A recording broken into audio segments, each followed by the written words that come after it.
And welcome in. This is the episode of the Duval Died I've been the most excited to do. We have an actual full game in the books. The Jacksonville Jaguars are 1-0 after winning for the second time in 11 tries in Indianapolis. Lucas Oil Stadium, always a tough place to go. But the Jacksonville Jaguars overcome 31-21. I don't know. We'll dive into that, of course. That's a whole lot of diving. And listen, when you dive this deep, you're said to always have a diving buddy. The Duval dive along with me. Travis Holmes up. Big Cat Country. What's going on, my guy? And I'm doing well. I'm doing well. We got a huge NFL game today. I don't want to call it a Super Bowl, but it may be to that level. You know, we're getting there. Well, let's pump the brakes. You're getting into week 2 already, and I can't blame you for it. But let's go ahead and recap a few things from week 1 that we enjoyed that will be factors here upcoming in week 2. And listen, one might say that I'm only doing this because I wrote about him in the Jaguar report. Bing! But here's the thing. That's not the only reason I think this guy is going to be a big factor throughout the season. And, you know, I can't be dubbed foolish for thinking so, but, you know, let me show you what I mean here, Travis.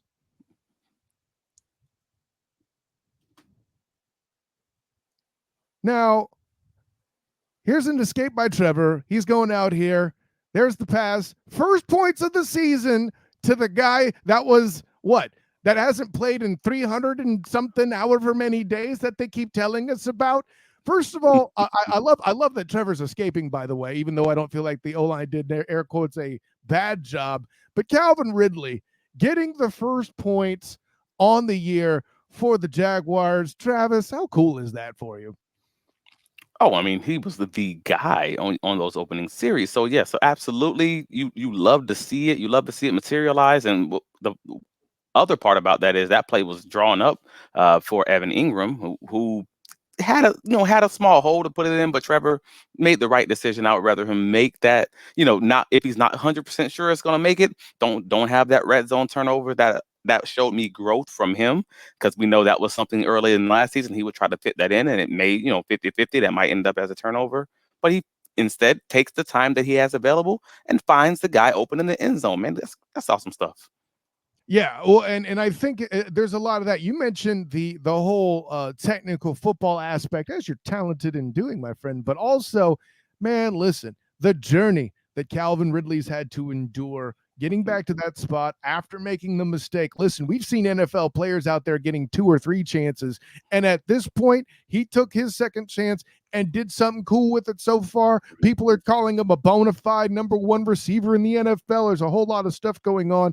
And he's just a part of the effort we saw on offense, Travis, where the Jags were harshly criticized by people. Oh, I don't think they look so good. Still scored 31 points. And he's part of the reason. Now, one might say, but Cal, Zay Jones had to play the game, and there's a whole lot of stuff he did. Well, first of all, I'm not prepared to tell you that you're wrong if that's what you think. Matter of fact, let's go ahead and look at that play real quick as well, because I'll tell you this, Travis, looking at this catch here that's going to come up momentarily, Zay Jones, I don't want to say he's overlooked, but he's kind of overlooked when you look down the stat sheet, right? But as we have it coming in here, this ball is placed incredibly well, and just the way he has the concentration and fortitude to kind of hold on to the ball, get that toe drag swag going, secure the catch for the touchdown, was an amazing thing to behold. I'm taking nothing from it, but think about this.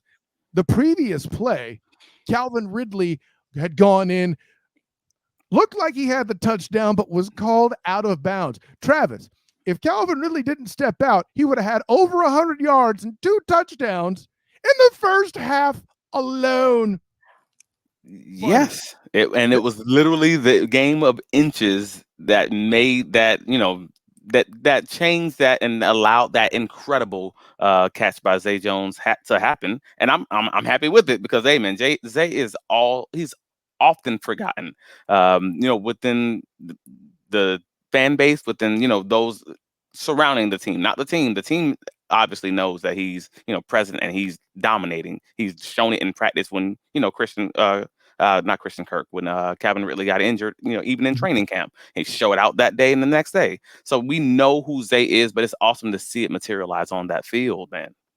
Yeah, and Zay taking care of business, and that offense has a lot of skill players that overcame a lot of the woes that did happen offensively. Trevor's rolling out a lot. Calvin Ridley bailed him out a few times, but I think there was some impressive stuff in the run game from both Travis Etienne and the biggest mistake I made this offseason, Tank Bigsby, doing things to bounce outside and find options.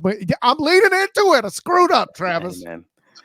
Hey man, no, I'm thinking about the biggest mistakes. No, that Tank's made this offseason. That's the way I heard, and that's the way I interpreted that. Because hey, Tank, he had a rookie game, and it stinks because he obviously had the preseason, fumble on the goal line, and then we turn around and we get not one but two pretty major, issues, mistakes, kerfuffles. I don't know what to call it. Yeah, yeah. He's had some brain farts in this first game, and that stinks to see. But yeah, with the interception off, and that was a really rough play to have, and then follow that up with the fumble. Well, and I'll say this: what we could come to then classify and conclude that Travis thinks brain farts stink. Awesome. So, with that in mind, there's a lot of we kind of touched on the offensive moments there. They did have their struggles, as Travis mentioned. Yeah. DeForest Buckner making his presence felt, I think, was a big part of it too. We'll get into that a little later, I'm sure. But yeah, the offense, I think we've kind of summed up that the 31-point performance. The guys themselves seem to think it should have been, or had the potential to be, a 50 burger. It should have been 50. Yeah, and that's despite Anthony Richardson having what I thought was a pretty good debut. Nothing perfect, obviously. Another rookie factor there too. But one of the mistakes that Anthony Richardson was forced into was an interception as well. Which, I mean, if you're a Jags fan, you love to see it. And I know you're a defensive guy. Yes, I thought you wanted to take a look at that and talk about that a bit. I mean, the push that the Jags had on defense up front was excellent. And I felt like, the effort to get that interception was good in itself. Definitely had the feel of a nail in the coffin there with 5 minutes left. And I don't know, maybe this is an element of AR, doing too much to try to get his team back into the game. I don't feel like the target that he was trying to hit was there, but it was a difficult throw. I mean, it was a difficult throw. He underthrew it in one way, and it looks in some ways pretty similar to the interception that Trevor threw in the preseason to the Cowboys. And if you don't remember that one, when he underthrew that ball, and it was with Calvin Ridley and Ingram on the corner route, and this seems extremely similar to that, and even similar as far as the defense is concerned. The only difference is it seems that they're in like more of a cover six with Tyson rolling and having that underneath coverage, and looks like AR just didn't see him. So it's a great play for Campbell to catch the ball. I mean, honestly, that's not something that DBs are historically known for. It's a great PBU. But no, he brings it in, and that basically shuts the door on the game. And I know that Colts fans might nitpick a little bit. You see it here in the film right now. The running back breaking out underneath. That option was there.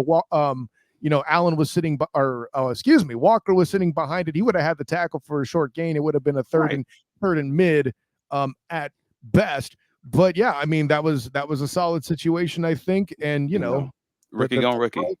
Yeah, the throw. It is what it is, man. That's all good, man.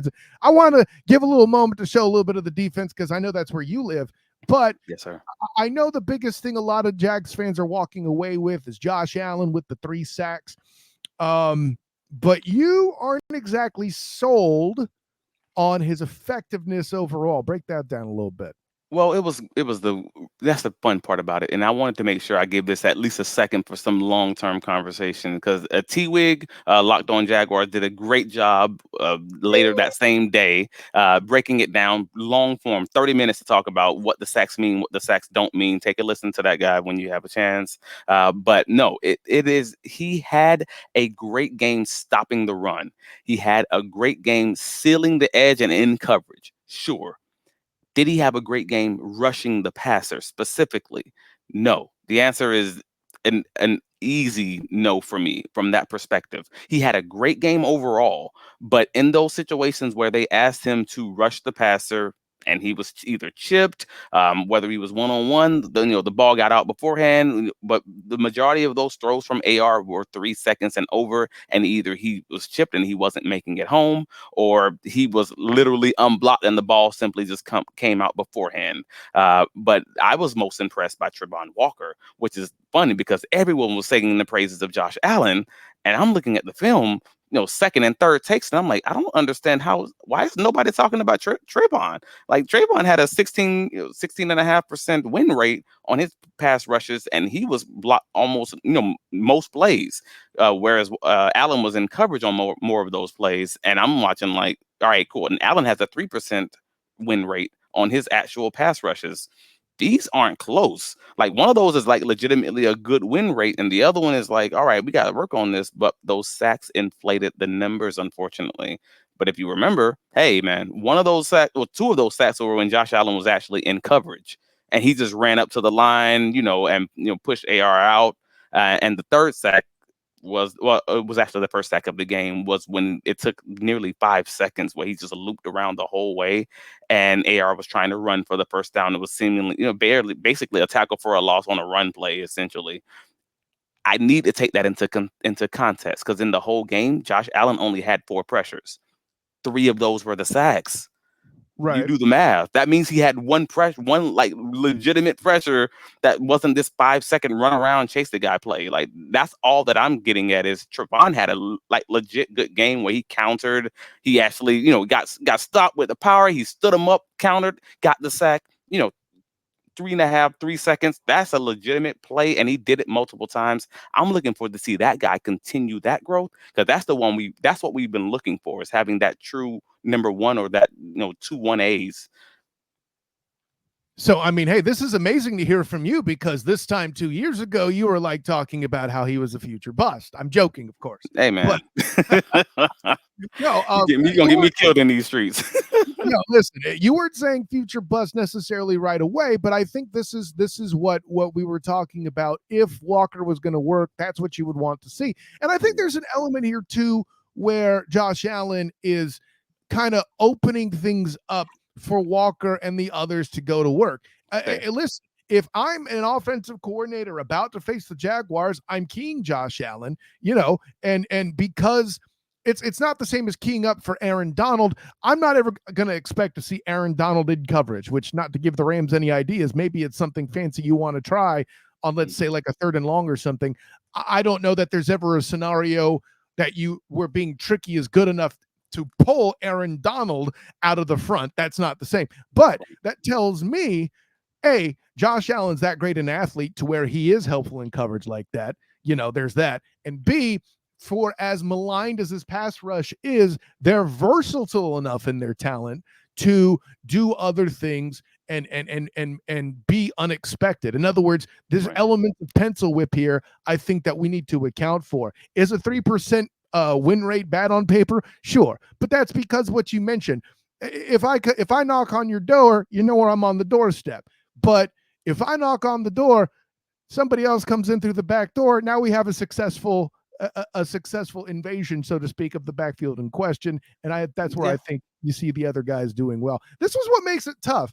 I'd be more interested to see with the week 2 matchup coming up. From my perspective, I was wondering, and I talked about this too with Wild Card Mar of IOW Sports on the Student the Game podcast, that I think the familiarity of Jawan Taylor could be something that favors the Jaguars, and could be a very interesting matchup. What do? Do you, when you see Jawan Taylor start to go into his kick step and allegedly false start, because he's on the move quicker, do you try to bull rush him and make him pay for that?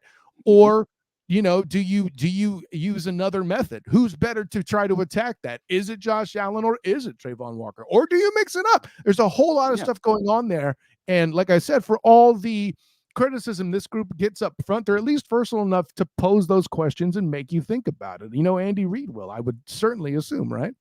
No, that's all fair points, and yeah, we've had that whole back and forth, offline. But no, I'm probably We're here personally, for the people to yeah, listen to. yeah, I'm personally putting that, putting Walker on Juwan and saying, all right, beat him back into Mahomes, put him in Mahomes' lap, and Oh, that's what I'm doing the entire way, and make him beat you against power. I mean, we've seen Juwan struggle just this preseason against power on multiple plays. Because originally in Camp's camp, they were saying he was struggling with it. So that was great for me to see, and so I'm not going to forget that, and I would hope the Jaguars coaching staff wouldn't either.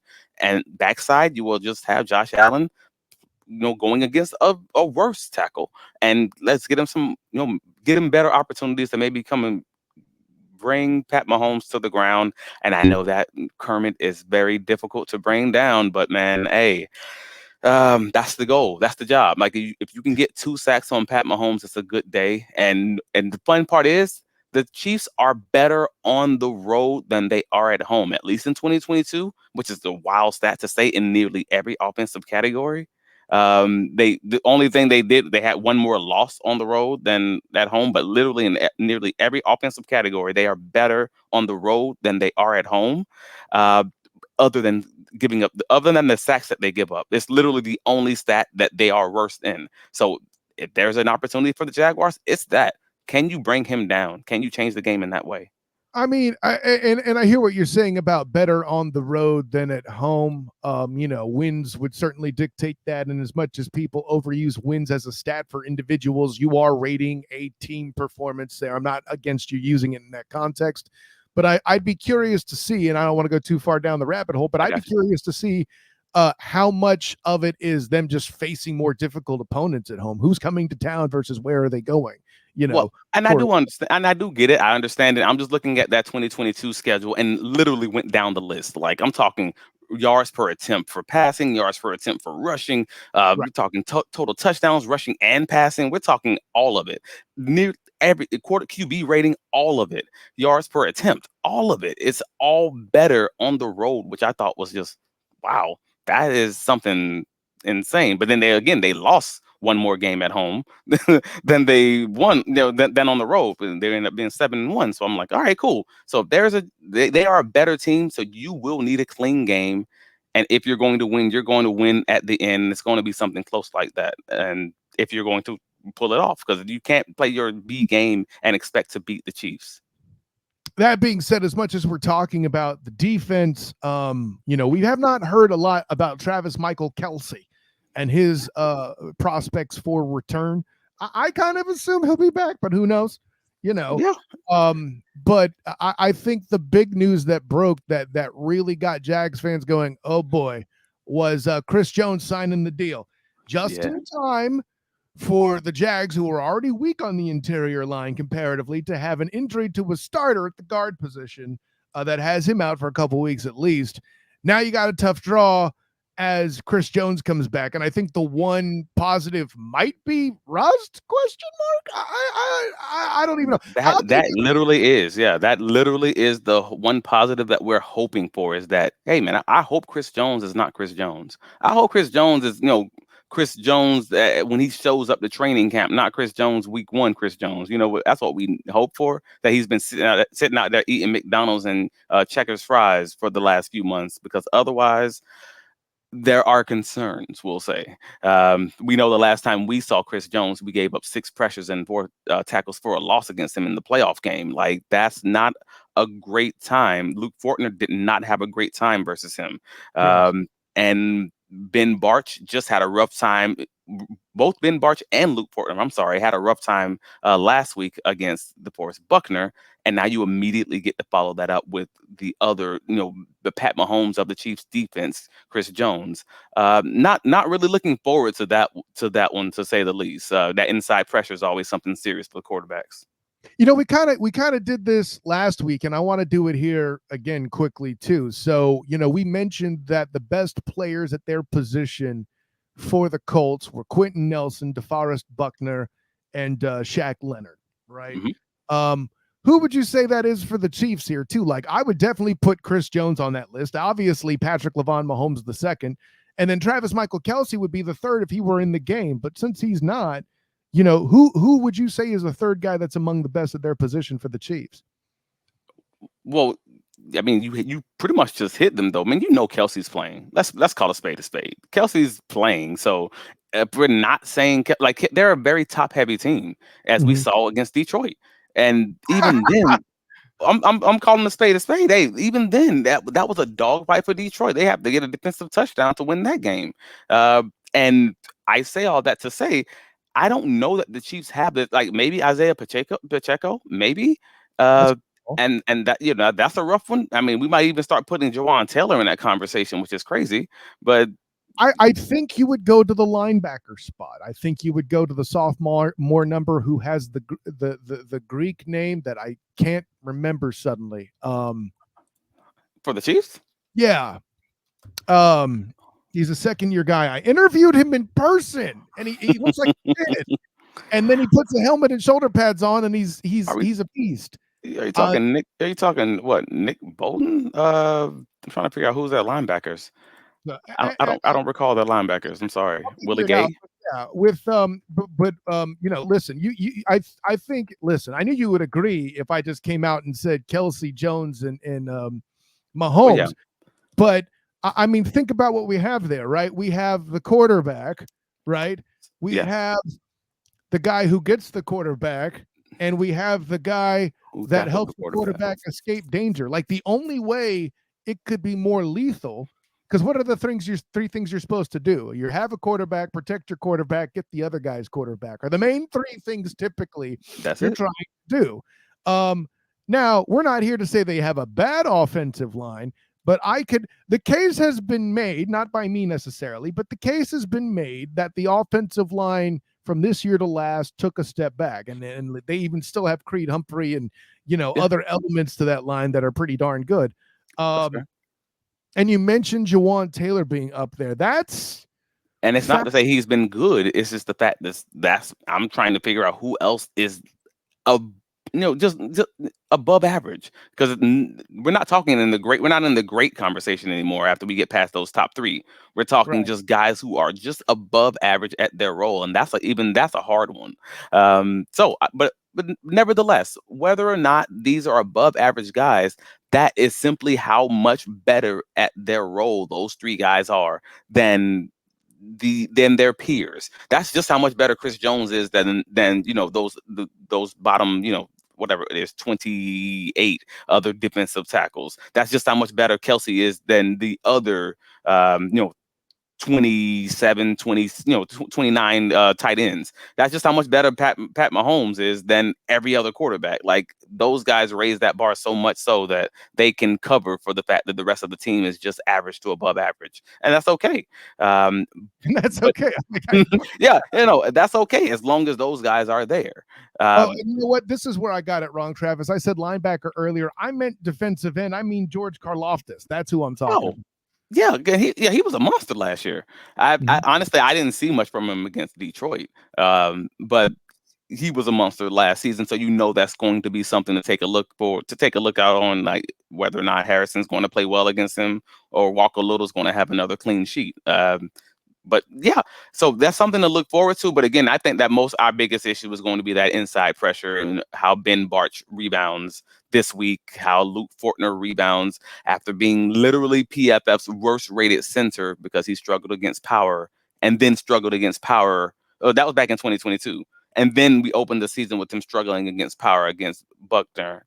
And we now go against Chris Jones to start. DeForest Buckner scares Derrick Henry. But is that we're in the AFC South, sir. Almost all the defensive tackles that we're going to go against are going to be those powerful, those power guys, and those elite guys. Exactly. So he's got to find a way to anchor down better. Yeah, it sucks. It sucks when you got ratings, but you're in for a tough out every week. Like I remember, going back to the days where Brian Urlacher and that group, Hillenmeyer and those guys were there with the Bears, and everybody was all like, the Vikings O-line is terrible. No, look at what they play. And I think you're going to look terrible when you're playing that slate every season. Yeah, when you got Buckner twice, the Titans front's amazing. You're going to get them twice. The Texans, okay, maybe they're not well known at defensive tackle, but their defense has been their high point, and that's the weaker of the 6 games, right? So anyways, yeah. Well, Travis, I mean, we've hit a lot of stuff here. Why don't you go ahead and come out with what you think the Jags need to do and give us a score prediction here? We've got about 5 minutes left. All right, so the Jags have to have a clean game. I mean, you've seen I think we've all at this point seen the stats. The Chiefs are going to score 27 points. It's just what they do when Doug Peterson plays against. Yeah, plays against Andy Reid. It's just for whatever reason. Jags Chiefs. It's 27-20. It was 27-20, 27-17, and 27. What was the one? What was the playoffs? Goodness. It was 27-20. Then it was 27-20, 27-17, and 27-20. That's 3 games in a row. And it's just like, all right, cool. You cannot beat them unless you score 27 to 28 points. That is your bare minimum. You just need to understand they're going to get a touchdown a quarter for the most part. And Pat Mahomes, he's going to find a way to Band-Aid tape this thing together, whatever, no matter who's playing. Like, that. So the only way I see Jets winning this game is with a clean slate. Like, we're talking no turnovers. We haven't seen it from them yet. We have to see them put that together. No turnovers, maybe even a big game from Jamal Agnew or that defense getting a turnover here or there. We need that assistance because, again, that 27 points is something that we're hoping to see from this offense that we simply haven't seen. Special teams is your angle there too. Right. I'm like, I don't care how you do it. Like, just find a way to hit that 28-point range. And then I think you give yourself a real shooting chance to come away with the win there. But again, we haven't seen a game with no turnovers from this offense, even in preseason, where from our starting offense. That's what we're still looking for them to put together, because those turnovers, they're going to make you pay. I do have the Chiefs winning this one, if I want to be honest with you. Yeah. I mean, I'm sorry, but I had us winning last week against the Colts, and even I said they were going to struggle against the RPO, and I have the Chiefs winning this one by more than 10. I have them winning 41-24. I think the defense is going to struggle, honestly. 17 points. Wow. Okay. Yeah. I don't know that they give up 40, simply because I think the Jags can control the ball a little bit better than that. Yeah, I get it. They got Chris Jones, and based on what they saw from Travis Etienne and Tank Bigsby last week, I think they're going to task Chris Jones with attacking that middle and sealing that up, which means it's going to be about winning things on the outside versus Karlaftis and the linebackers. Outside zones. Yeah, exactly. And I think what they're going to have trouble accounting for is Trevor's mobility. I think you're going to see some boots. I think you're going to see some things happen where Trevor escapes and finds a Calvin Ridley, a Christian Kirk down the field. I think there's going to be some balls, and this might go to a turnover if Trevor loses control of his footwork, as he says he's done in the past sometimes. He's going to find the key for him in this game, in my opinion, is going to be to find Evan Ingram when it's time to escape, or even an Etienne out in the flat when it's time to escape. Right. And the ability to turn that into moving the change, I think, decides this. I think 41-17's a bit pessimistic. I mean, I'm not going to show him a picture of the "This Team Makes Me Drink" t-shirt again, but what I will say is I'm not going to say 27 just because it's trendy. I really think that's what's going to happen here. The Jags will give up a mistake or two on defense, a big play that they're able to hold to a field goal, which any Jaguars fan should be impressed with Patrick LaVon Mahomes II. I know Kelce will be back. Will he be 100% yet? I don't know. That's something worth questioning, but he'll be good for a couple catches at least, probably something with a touchdown. I wouldn't be surprised if he had like 5 for 80 with a score. That sounds like a good Kelce line. That's a win for the defense. I agree. I think Chris Jones, though, is going to be good to be a problem, to stop that inside run and limit the playbook. I'm with that. For me, I'm going to go 27. I can't say 27-20. That just feels cliche. But I'll go 27-24. I think Calvin Ridley's good for one more touchdown, but I don't think they have enough protection up front to truly block the attack of the pass rush from the Chiefs. Travis Holmes, tell the world where you can be found, my guy. I can be found on all the socials, Travis D. Holmes, whether that's Twitter, X, Twix, Facebook, you name it, Threads, etc. You can find my writings on bigcatcountry.com. Check out our, we'll have our Big Cat Country staff roundtable where we have all of our picks for the week. That should be up either later this afternoon or super early tomorrow morning. Stop by Big Cat Country, get all of your Jaguar needs.